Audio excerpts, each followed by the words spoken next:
What's going on, everybody? Welcome back on into the Space Cowboy Show. I'm your host, Ricardo, and it's time for another Mock Draft Monday here on the channel. I cannot believe we're already halfway through February. January is over, and it went by pretty slow to start off, but as soon as you get past that month, the year goes by so quickly. But we're not here to talk about that. We're here to talk about a mock draft and one other thing that's been coming up in Cowboy Land that I wanted to go over. But before we get into all that, if you haven't done so already, hit the like button, subscribe if you're new, hit the notification bell. Super easy to do. It's free and it helps out the channel a lot. Also, the show is powered by Crushman Media, so please be sure to go check out the other shows on the Crushman Media Network. Now, if you want to go ahead and skip to the mock draft portion of the video, completely understandable. Timestamp should be right up here for you, so you can skip to that portion. But I did want to talk about one thing that's been going around Cowboy Land that I think is important we talk about, which is George Pickens and what the Cowboys are planning to do with him. There is a report circulating that the Dallas Cowboys want to go ahead and franchise tag George Pickens because they're not going to be able to get a long-term deal done within the next month. I'm going to tell you right now that would be something that the Cowboys would be making a mistake doing. I've already touched up on it before with why I think the Cowboys need to re-sign George Pickens, why it's important they shouldn't franchise tag him, and things like that. But again, the Cowboys using the same methodology that they've done in the past, using the franchise tag as an extension to try and get a long-term deal done has been something they've done. And it's really the only franchise that I know that uses the franchise tag on such a regular basis when they shouldn't be doing that. And there are reasons why I don't like the Cowboys using the franchise tag as much as they do. Number one, it raises the floor for what type of contract that you are trying to sign to a player. Because rather than you maybe getting a couple $1 million off that deal, you're now going to have to pay more because you aren't looking to get a negotiation done as quick as possible. Now, as a side note, I do understand the negotiations take time. I'm not trying to sit here and say that the Cowboys aren't trying to get a long-term deal done with George Pickens whatsoever. But we have seen the Cowboys have had no instances of being proactive when re-signing their star players. We've seen this throughout the years, guys. We've seen this with Dez. We've seen this with Dak. We've seen this with DeMarcus Lawrence. We've seen this with Dalton Schultz. Granted, he didn't get a long-term deal done, but the point is they franchise tagged him trying to get a long-term deal done. And then on top of that, now you're most likely going to have to deal with that with George Pickens if you don't get something done. And yes, his agent is David Mulligetta, the guy that also represents Micah Parsons, and we know how that panned out. But the fact is that there is also a sect of the Cowboys fan base that wants to trade away George Pickens because they look at what we did with Micah Parsons and trying to compare the two and say that, you know what, we should go ahead and do the same thing with George Pickens and we'll find someone else. There's no guarantee that the mystery box that you get with the draft capital is going to be as good of a player as George Pickens. And there are Cowboys fans that will tell me, but Space, look at what he did in Pittsburgh. He was a locker room problem, and he's lazy, and he doesn't do things when he doesn't get the ball. Okay, I want to be very clear. When it comes to what happened in Dallas, was he a locker room problem this year? Answer me honestly. Because I didn't hear any problems with him in the locker room this year, right? And then we're talking about how he's lazy or things like that. Okay, we saw one play that happened in the Detroit game that people had this huge perception change on George Pickens despite the entire year he's had throughout, right? Despite having a career year, despite showing how talented he could be alongside another receiver like CeeDee Lamb. Now all of a sudden it's a problem because you have to pay. This happens all the time with Cowboys fans. And I'm saying that as one that's a Cowboys fan because it's a cycle that never ceases to amaze me. It happened with Micah Parsons, where you get a very talented player. The minute that you have to pay up, the switch up is insane because you have the Cowboys media basically being a propaganda machine, talking about how, oh, this player, here are the negatives that come up. It always comes up when it's time to pay their due. Like, it's insane to me, the amount of hit pieces they'll put on their players. Now, the last thing I want to talk about as well, in relation to all this is, well, maybe these players should take a pay cut because the Cowboys need to do a better job of building their team and these players aren't helping by all the money they're taking up. What incentive do players have to take a pay cut here with the Dallas Cowboys? I'm asking that honestly because we've had this happen. DeMarcus Lawrence was supposed to be a cap casualty until Jerry Jones stepped in and told his son, you need to stop doing this BS and just work out a new contract. This contract lowered his cap hit and kept him here long term. And you want to know what they did? Nothing. They did nothing with the money that they saved from freeing up the cap space with re-signing DeMarcus Lawrence to a new extension that was team friendly. So why would I even bother lowering my paycheck knowing it's not going to help making this team better? And that's something that annoys the hell out of me. It's not like we've seen the Dallas Cowboys be in a situation where the minute someone takes a pay cut, they go out and they actually sign star quality players that help this team out in the long term. So again, that is the problem with your front office, showing that you don't care enough to be proactive to incentivize players to do that. So mess me with that. But look, at the end of the day, the Cowboys, I think, will want to keep George Pickens here long term. It's in their best interest. You can go check out my other videos on the channel, on the shorts and stuff like that, where I talked about why it's important for the Cowboys to get that stuff done. But we're here to do a mock draft, and I'm going to go ahead and dive into today's mock draft for you guys here today.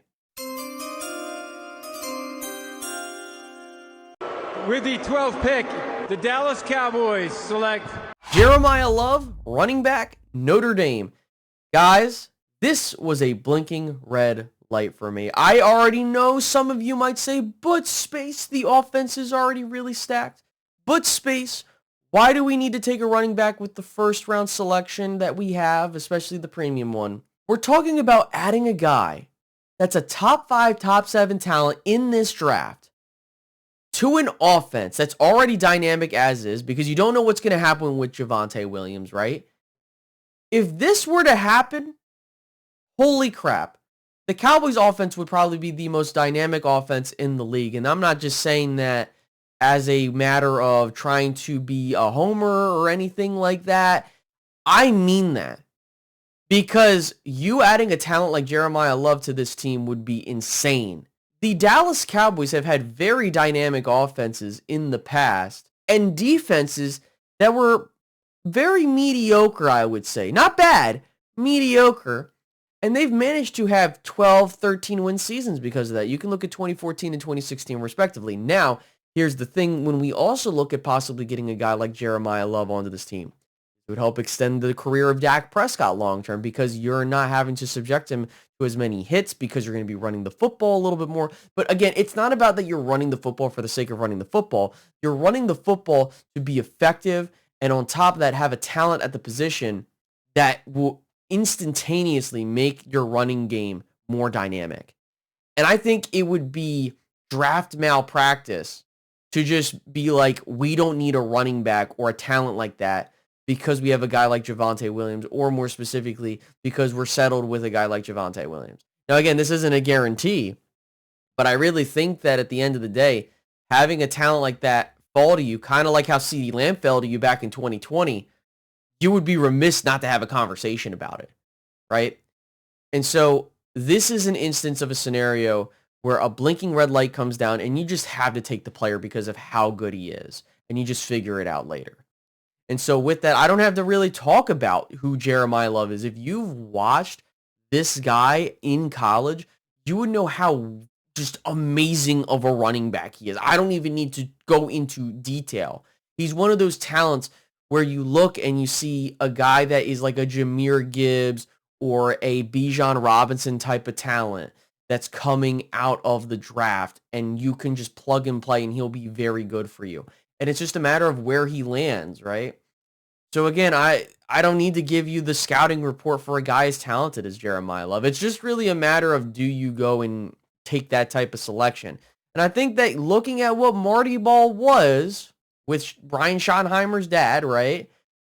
Getting a dynamic running back was, huge for that, especially when you see what happened with LaDainian Tomlinson. I'm not saying Jeremiah Love would be the next LaDainian Tomlinson, but I'm just saying with how he's operating this offense, can you imagine a guy like Jeremiah Love in that backfield with this offensive line continuing to develop with how young it is, and having a quarterback like Dak Prescott? Like, oh my goodness, guys, like this would be crazy. But again, I digress. Let's go ahead and let's move on to pick 20 to finish up this mock draft. with the 20th pick, the Dallas Cowboys select TJ Parker, defensive end, Clemson. I've already talked about TJ Parker being a Cowboy before, and I'm going to talk about it again.